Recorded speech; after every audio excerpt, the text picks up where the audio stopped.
একটি আমল আছে যে আমলের বিনিময় আল্লাহ তাআলা দিবেন ব্ল্যাঙ্ক চেক দিয়ে বিনিময় দেওয়ার মতো করে, হিসেব ছাড়া। একটি মাত্র আমল আছে, আর কোন আমল নাই। যে আমল সম্পর্কে আল্লাহ রাব্বুল আলামিন কোরআনে কারীমে বলেছেন যে এই আমলটি করলে দুনিয়াতে কোন কাজের বিনিময় যেরকম ব্ল্যাঙ্ক চেক দিয়ে দিলে আমরা মনে করি যে ফিগার তার মতো বসা নিতে পারবে, সবচাইতে বড় অ্যামাউন্টটা সে বসাতে পারবে, ঠিক একই ভাবে একটি আমল করলে কিয়ামতের ময়দানে বান্দাকে আল্লাহ তাআলা হিসেব করে করে কয় ওয়াক্ত নামাজ পড়েছো, কয়টা রোজা রেখেছো, কয় টাকা দান করেছো, কয়বার তাসবিহ করেছো, এভাবে হিসেব করে করে আল্লাহ তাআলা দিবেন না। আল্লাহ তাআলা থোক ব্ল্যাঙ্ক চেকের মতো হিসেব ছাড়া দিয়ে দিবেন একটা আমলের বিনিময়। সে আমলটা কি?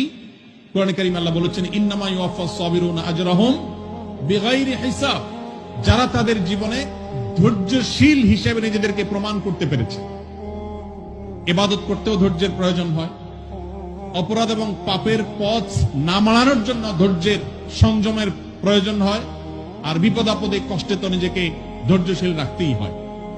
এই ধৈর্য যদি কেউ ধরতে পারে, নবী কোরআনে কারীমে আল্লাহ তাআলা বলেছেন ইন্নামা ইউওয়াফাস সাবিরুনা আজরাহুম বিগাইরি হিসাব। ধৈর্যশীলদের বিনিময় আল্লাহ তাআলা দিবেন হিসেব ছাড়া, ব্ল্যাঙ্ক চেকের মতো। এই জন্য নিজের জন্য খারাপ কিছু হলো, নিজের কোনো বিপদ হলো, আর তখন আমি মনে করলাম আল্লাহ আমাকেই বা কেন দিলেন? আল্লাহ আপনাকে ভালোবাসেন, সেজন্য আপনাকে তা দিয়েছেন। এটি আমার কথা নয়। নবী সাল্লাল্লাহু আলাইহি ওয়াসাল্লাম বলেছেন ইন্নাল্লাহা ইযা আহাব্বা কওমান ইবতালাহুম। আল্লাহ যখন কোন সম্প্রদায়কে, কোন মানুষকে ভালোবাসেন, তাকে পরীক্ষায় ফেলেন, তাকে বিপদে ফেলেন।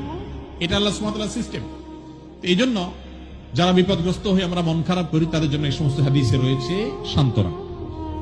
নিজের সাথে খারাপ কিছু হলে মনে প্রশ্ন তৈরি হয়, কেন আমার সাথেই এমন হলো, আমি কি দোষ করলাম? সেক্ষেত্রে আল্লাহকে এই ধরনের অভিযোগ দেওয়ার মতো পাপ করা থেকে কিভাবে বাঁচবো, কি কি করলে নিজের কষ্ট দূর হবে? এখানে অনেক প্রশ্ন আছে, যে প্রশ্নগুলো আল্লাহ সম্পর্কে অভিযোগ কেন্দ্রিক। আমাদের অনেক ভাইরা ইসলামটাকে যে ভালো করে বোঝা হয় নাই, ইসলামটাকে ভালো করে শেখার সুযোগ হয়নি। আমরা আমাদের বিবেক দিয়ে আল্লাহ সুবহানাহু ওয়া তাআলাকে জাজ করে অনেক প্রশ্ন করি।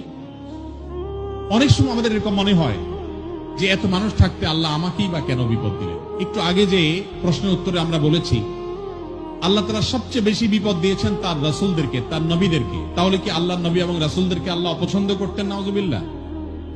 তাহলে কাউকে বিপদ দিয়ে তাকে যদি ভালো কিছু, তার চেয়ে ভালো কিছু আল্লাহ তাআলা দেন, তাহলে এই বিপদ নয়।